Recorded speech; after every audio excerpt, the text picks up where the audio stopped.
Hi everyone, thank you for joining MarCloud's exclusive webinar today on how to master Engagement Studio. Thank you for taking the time and we really appreciate you joining. Before we get started, let me just start off with introducing ourselves. My name is Karen and I lead up the consulting team here at MarCloud. I've had experience using account engagement, previously known as Pardot, for nearly about 10 years now. From an end user perspective and now to a consultancy perspective. So I've seen the product evolve over time and I'm really excited to show you the powerful things that Engagement Studio can now do. I'll pass over to my colleague Ollie, who will also introduce himself. Hi everyone, I'm Ollie. I'm a lead consultant here at MarCloud. So similar to Karen, I kind of come from a marketing background. So I was, doing marketing. Yeah, I don't think I'm on mute. I can hear Ollie, but Karen, there's a few people in the chat who can't hear you. Can you hear me now? I can hear. Okay, perfect. Yeah, so I'm a lead consultant here at MarCloud. I've been, an end user of account engagement, so for the last, before I was at MarCloud, so for the last couple of years. So I was using Engagement Studio as an end user, so I really understand its capabilities from both a technical perspective and then also from a marketing perspective, which is really why we're all here. The reason why I just starting with this slide in terms of what Engagement Studio is that I know that we have different level of experience from novice to advanced users today on our webinar. So I thought it would be great to start with what is Engagement Studio. Probably you heard all that explanation in mute, so I'll just go over it again really quickly, just in case so you weren't able to hear me. So as you know, the Engagement Studio is account engagement's powerful lead nurturing engine. What it helps you do is automate flows and help you engage, nurture prospects, and help you also support that sales pipeline. Even more, with Engagement Studio, the prospects can have a unique journey based on how they behave with that Engagement Studio. So as soon as someone enters, they within account engagement, there's different program logics, as from triggers, rules to actions. So this allows then the prospect to go into a unique experience based on how they engage with that journey. So if they click onto an email, or if you apply a rule within that with that program to assess where they're at, let's say if they fit your grading profiles, for example.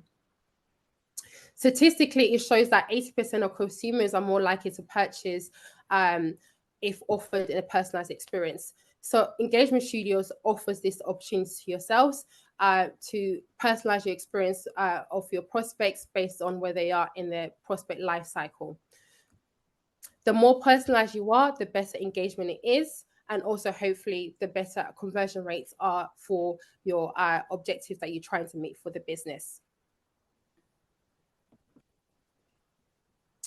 In terms of best practice, utilizing checklists is something that I always recommend to my clients to develop a successful customer journey. Firstly is I always emphasize on being very objective-led when it comes to creating engagement studios.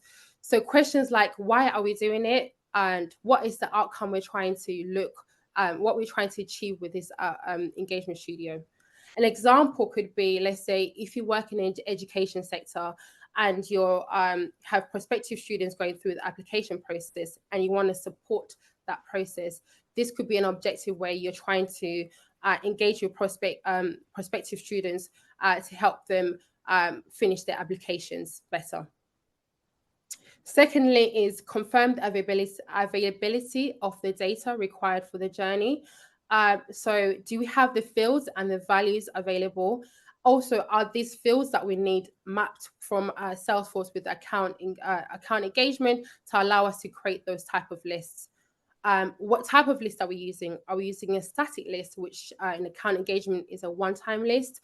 Or are we using a dynamic list, which is then based on list membership, someone matching or unmatching the criteria? Thirdly is mapping out the journey based on the defined objective. So using tools, so internally we use something called, we use Lucid charts, but you can even map it out on a piece of paper. The idea around mapping out your journey design is it helps you clearly outline each step and the desired outcomes. For example, you might then, when you're mapping out, you might say if someone selects, a prospect selects a specific call to action button, then what I might do then is then want to notify our sales team member, John.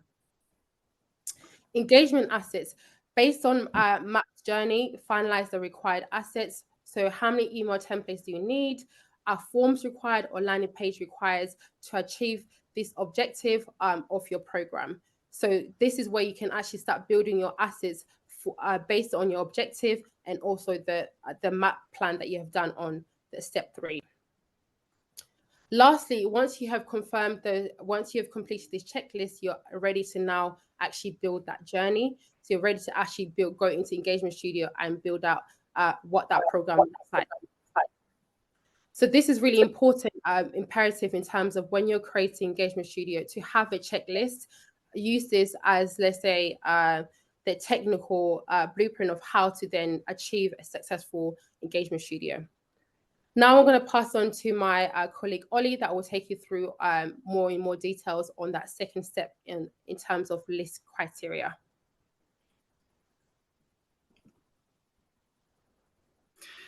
Thank you, Karen. So just for those people that maybe don't know the types of lists that you get in account engagement, I'll just briefly run over them and then I'll kind of explain the advantages and disadvantages for each, so you can decide what kind of list you want to use to send your Engagement Studio program emails to.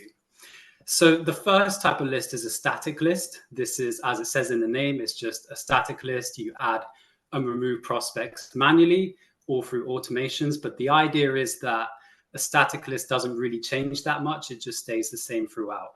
Now, with a dynamic list, it's different because what you're doing is you're dynamically updating the list based on criteria. So you're not picking out specific prospects and saying, okay, I want this prospect, I want this prospect. What you're doing is you're building the list based on criteria. This could be based on field values or activity within account engagement.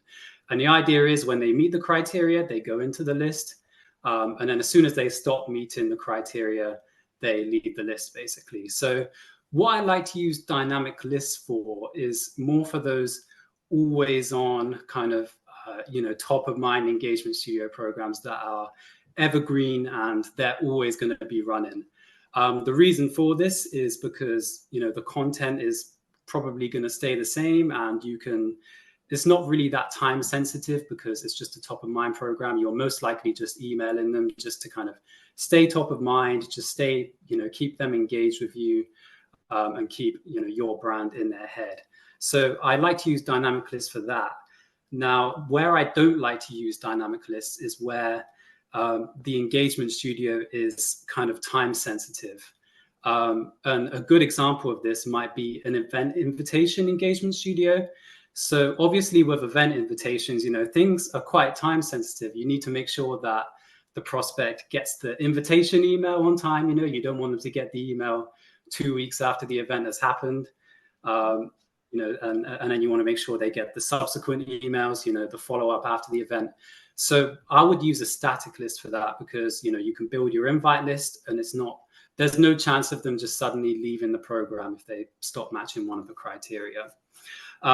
So yeah, just a tip for dynamic lists, ensure you have solid criteria to avoid prospects kind of entering the program if you want them to stay in the program. Now, if you're using static lists, the considerations really are just how are you going to build the list? Are you going to import them or are you going to use automations? So that can include things like automation rules or completion actions. And then just on the next slide, so a lot of clients, what they'll do in order to build a dynamic list in account engagement is they'll build a Salesforce report and they'll say, okay, build this as a dynamic list in account engagement. And they'll almost kind of be expecting there to be an exact match in terms of the numbers of leads and contacts on the Salesforce report, and then the number of prospects in account engagement. But there are quite a few reasons on why the data will never match up. Well, they might do sometimes, but it's a very rare occasion. The number one reason that I see is simply that the leads and contacts on the Salesforce report aren't in account engagement. And this, most likely happened because you had Salesforce before you had account engagement, and those leads and contacts just weren't included in the initial import. The other reason I see is things like sync errors. So that will just stop the correct data syncing across, and that could affect your dynamic list. Another reason could be that the prospects you're expecting to see on a dynamic list in account engagement are actually in the recycle bin. So on a Salesforce report, there's not really an easy way to be able to tell whether prospects in account engagement are in the recycle bin or not. So that could be another reason why the data doesn't match up, so you might want to check your recycle bin. But yeah, just to summarize, you can use a Salesforce report as an inspiration to build your dynamic list, but don't expect there to be an exact match, because it's almost never going to happen. Nice. Thank you, Ollie. And now let's dive into what's the most commonly used engagement studio and why. So these are some of the ones that we recommend. In terms of when you're starting with your engagement studio, maybe you might be at the start of that journey and you need inspiration on your first automated campaign. So these are some of the lists and ideas of how to help you get started. The first one is a life cycle stage. So is your pipeline looking like you need a little bit of a boost? This will recommend to start automating communications to help your prospects, to allow them to flow through the customer journey much easier. So an example I gave earlier in regards to if you work in the education sector, you might then create a journey around supporting the application process stage within that life cycle stage, because the next stage will be enrollment. The next one is upsell and brand evangelism. Providing existing clients with information or incentives to expand the list of product service that they currently have with yourself. So this year, do you have an objective of creating more opportunities, so new business, new products or services? This will be a great way to then support that initiative to create a program around upsell and brand evangelism. Customer retention. Do you have customers that are due up for renewal very soon? This is something that we also take into consideration internally. Renewal programs are a really great way to communicate with prospects that might not be aware in terms of that renewal is coming up, and also helps you close those renewals much sooner as well. Slowly nurture your customers who are due to leave soon. Again, if slow nurture campaigns are a great way. Let's say if you have prospects who want to call back within, let's say, 6-12 months. I have clients who have a longer sales cycle. This journey is great for that, where you can send out emails, let's say every 30 days, that in an automated flow. This helps keep your brand at the forefront while the client is still in the decision process making. So this would be a great top of the mind program in terms of slow nurture campaigns. Customer onboarding. So we know that welcome emails really are really effective. Statistically, it's proven to be 86 more effective than actual standard emails. So welcome journey emails are a great way for your signups to get introduced to your business. So step-by-step emails, onboarding those customers through the process is another great program that you can get started with. Setting up a nurture program to promote attendees and send different emails. Like today, you have graciously, all of you guys have graciously signed up for our webinar and attended our webinar. So for us as MarCloud, we endeavor to also follow up with a campaign recording and also keep you updated with anything in related to MarCloud, new developments, and what we're doing. Right. So if I delve into more of the most commonly used programs, one of these is a top of mind program. So ideals for leads that might not be sales ready yet. An example scenario could be you can have John, the sales rep, engages with Sally on the phone and said a new lead that has come through that has been marketing qualified. Sally expresses, hey, you know what? I'm not yet ready to buy. I'm still in the research phase. I'm window shopping. So then Sally prefers to be contacted in a couple of months. So then, okay, John, what can he do then? We can't contact Sally anymore further. However, John knows that he can add Sally to an account engagement nurture list then for marketing to follow up with him, to send follow-up communications to Sally. So this allows Sally to receive targeted marketing communications, and also, most importantly, keeps the brand at the forefront. So ensures while Sally is window shopping with competitors, that your brand is very prominent in her mind, because she's receiving consistent information regarding the services that you're able to provide to her. Strategically, again, it helps build a good, consistent, long-term rapport with that prospect, and also until they're ready to purchase, your brand is always at the forefront. Another one is an event follow-up. Again, like I said today, if you do in-person events or webinars like what we are doing, this would be a great way to follow up with those leads that have attended your webinars or your in-person events, just to see how they have felt in terms of with the event that they've attended. Nurture them, keep them educated with your business, what's happening. For ourselves, we'll keep educating you on everything about MarCloud, what our developments are, and what is new, what's coming, what's new updates coming with account engagement that you need to be aware of as well. Again, the event follow-up is a way to keep on to nurture those prospects that are warm leads, because they have actually attended your event, so they are keen in your business or your products that you're offering. Upsell, again, as mentioned, if you are looking to do any, let's say, expand your product offering this year or services, this is a great way. You already have those contacts in your system.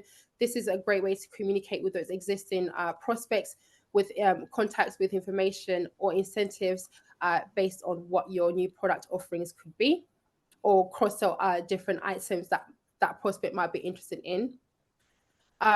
Great way in terms of that database. You already have that database. You're not looking for new leads. You already have them, and it's a great way to sell different products or services to them. Nice. I'll pass over to my colleague Ollie on MarCloud expert tips when you're setting up those engagement studios. Yeah, so the first tip that I want to give is to not begin a program with a trigger step. So the idea of a trigger is you're waiting for some kind of activity on the prospect side. But obviously, as the program is just beginning, there's not going to be any activity. So just avoid putting a trigger step. Just wait till you've got some kind of actions in there, like an email send, etc., before you use trigger steps. Another thing is to avoid 0-day waiting periods. So you need to give account engagement and the prospect enough time to react to the content that you're sending them. I don't know about you, but it sometimes takes me 2-3 days to get to an email that was, sent 2-3 days ago. So it's just a good idea to, up those waiting periods to just avoid that activity being missed in the engagement studio. Another tip that I'd like to give is to capture the engagement with lists and tags. So just an example of this, if you send an email and, what you can do is if they take a certain action on that email, you can add that prospect to a list, and that you can use as a record to say, when you're reporting on your engagement studio, you can look back and say, okay, this person did this specific action, and you can pass that on to sales, or you can put them into another nurture or send them a different email. It's just really good to capture the engagement, just so you know who did what on the engagement studio. Remember as well that there are no off days for triggers.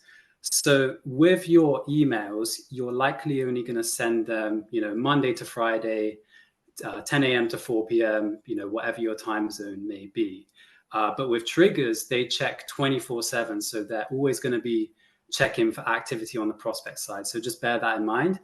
Another tip that I give is to use copied steps. So embarrassingly, I didn't know about this until a couple of months ago, but this is just a really great way to save time. If you've got different strands of your engagement studio that are very similar, what you can do is just copy from the previous strand and then just amend the little details. And it's just a really way to, boost your productivity and, move on to other things.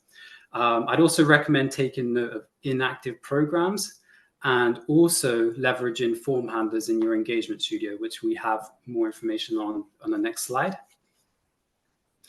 So one thing I like to use form handlers for is it can be very easy when you're tracking lots of different activities on your engagement studio. It can be quite easy to have loads and loads of different branches, checking for this email click, checking for this form submission, checking for this file download. But a great way just to keep the engagement studio really clean and capture the data that you're looking for is to use form handlers. Now, with a form handler, what you can do is when you link to it, you can basically add a little query on the end. And as long as you only have the email field on the form handler, you can add the merge field, which is recipient email. And what that'll do is that'll immediately submit the form handler. And then if we just go to the next slide, I've got a quick example of that. So on this example, there's an account engagement on-demand trial. If they click that button and we link that to a form handler, what we can do as soon as that form handler is submitted, which will happen as soon as they click, we can then redirect them to the actual destination that they need to go to. But off the back of that, we can also use completion actions to update their campaign member status, and we can even set various prospect fields as well. I've got an example of that on the next slide. If you could, Karen, thank you. So yeah, on this slide, I'm going to send them to example.com. That's going to be the success location, but that can be wherever you want to send them. And I'm also going to add them to my campaign. I'm going to set their status as responded. And I'm also going to set their product interest field to product A. So if, there's various, like if, for example, on an email, there's a button, and if they click that button, it would indicate an interest in that product. You can capture that data on this form handler. You can set the custom field. And then that's extra data that you've got for the future for when you really want to personalize your program. So that's a great tip that I give you there, to use form handlers. Nice. And then I'll touch quickly on reporting. So the aim really with the reporting is not only to see how the overall program performed, but then also to see the results of your individual emails within your programs, just so we can see exactly what's working and what's not working. So what I'd recommend for that is to set up a parent campaign for each of your engagement studios. If you don't know what that is, it's basically a campaign that sits at the top. And then each of your emails will be kind of like child campaigns. And then if you're using form handlers and you're using triggers, you can add them to each email campaign, and then that way you can track the performance, whether they clicked on the email, they downloaded some piece of content that you're sending them, or they filled out a form. Nice. And then this is just an example of an engagement studio that represented the parent campaign. Yeah, so here, sorry, my screen only just refreshed. So here at the top, you have the top of mind campaign that represents the engagement studio. And then underneath that, you have each of your emails that make up that engagement studio. So that's just an example that you can go away and use to take when you build your other engagement studio programs. Nice. Thanks, Ollie. So not sure where to get started in terms of engagement studio. Here at MarCloud, February, we got a special offer. We're offering 2-for-1 pre-built email templates that can help you support when you're creating those engagement studio. So this month only, we're offering that 2-for-1 for any of the attendees that have joined today to help you along that journey. We're really passionate about engagement studio. We know that how powerful they can be when customers use it. So these templates, we got pre-built menu of templates that could be perfect for top of mind program, upsell, event follow-up, or industry specific programs that you might look to do based on what we have learned today and what we have taken you through. So on your screen here, you can see there's a QR code that you can actually scan and contact us. And if you have attended today, again, you have that offer 2-for-1. So feel free to contact us and get in touch, and we can help you along that journey. What I'll do is just come back on screen to see if there's any questions that we need to take to the floor.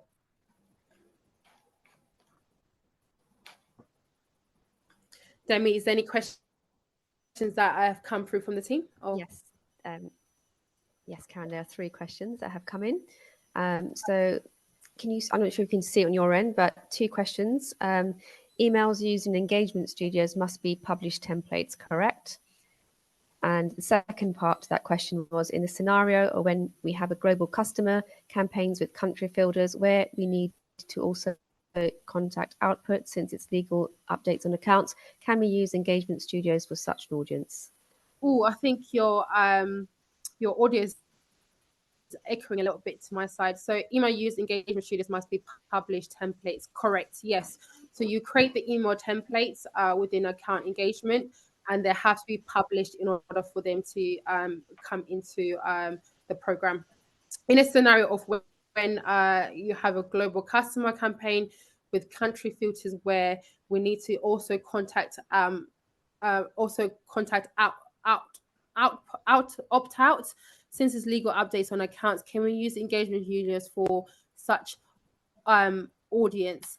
So you want to know whether for those global customer campaigns with country filters where we need to also opt them out, what I'll recommend is probably automation rules. From Ollie, would you recommend anything different to leverage automation rules when it comes to opting out those customers? Yeah, 100% automation rules. Yeah. Nice. Another one, you can also apply this to forms hosted in, so in Pardot, in case you don't use form handlers, right? So we'll probably say yeah. So yeah, go on, Ollie. Sorry, I think there's a little bit of a lag. Yeah, so the purpose of the form handler, the reason why we use the form handler is because it will instantly submit. Now I haven't tested it, but I don't think the same applies with the form.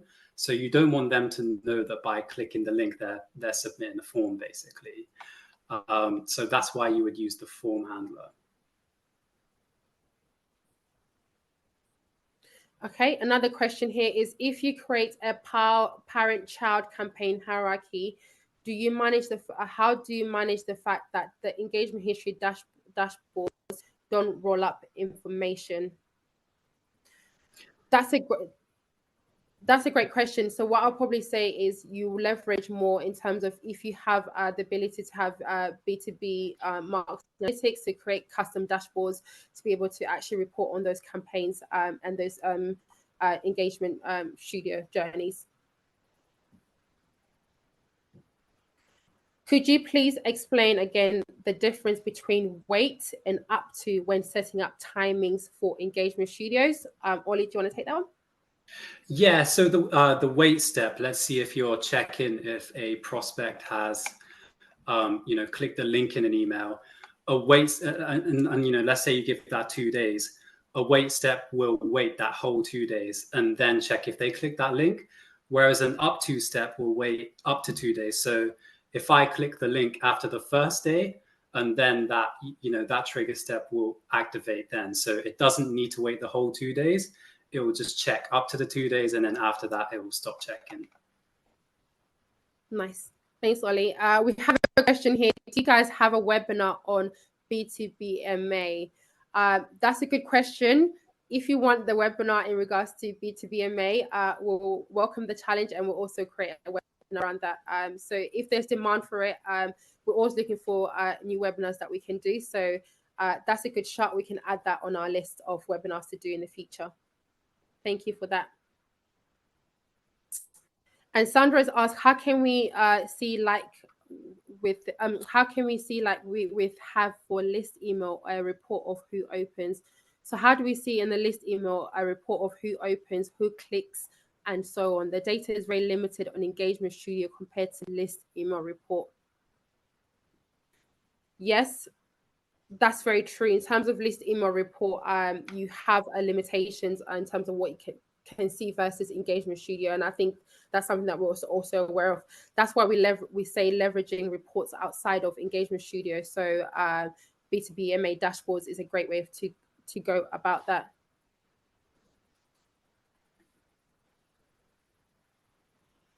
Nice.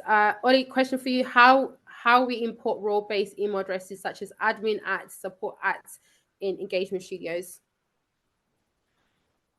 How we import role-based email addresses. So does that mean on the recipient side, there's role-based email addresses? Oh, that's So a good. Yes, sorry, yeah, go on, Karen. yeah. So technically, with account engagement, in terms of importing role-based email addresses, something that it's not best practice. And I know that there is a way that you can maybe contact support to be able to support you with that import.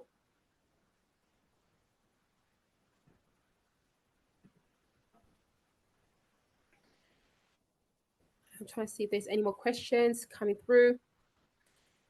Someone says B2BMA sounds powerful, but I've never found how to unlock that value. A webinar on that would be amazing. Okay, great. A few people have been asking for B2BMA, so I guess that is something that we can look into to do as a next webinar. So thank you for that insight in terms of as B2BMA, that would be something that you would likely want to do for us to tackle next. Nice. I'm going to see if there's any more questions coming through.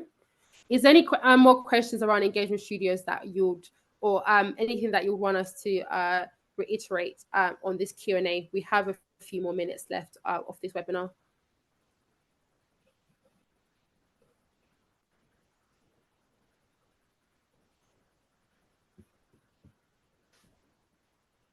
No, we don't have any more questions. Okay, that sounds great. Thank you all for joining today and taking that time to join today's webinar. What we'll do is share the recording for all the attendees that have joined.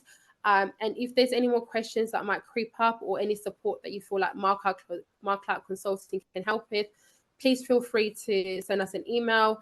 You have my details here, Karen, Ollie, and Demi. Also, you can feel free to get in touch with us on LinkedIn or add us. But yeah, any questions that you have, feel free to get in touch. And remember that we have those 2-for-1 templates that we're offering for this month. So if you want to take advantage of that opportunity, please get in touch on our website and contact us. Thank you and have a lovely rest of the day. Thanks.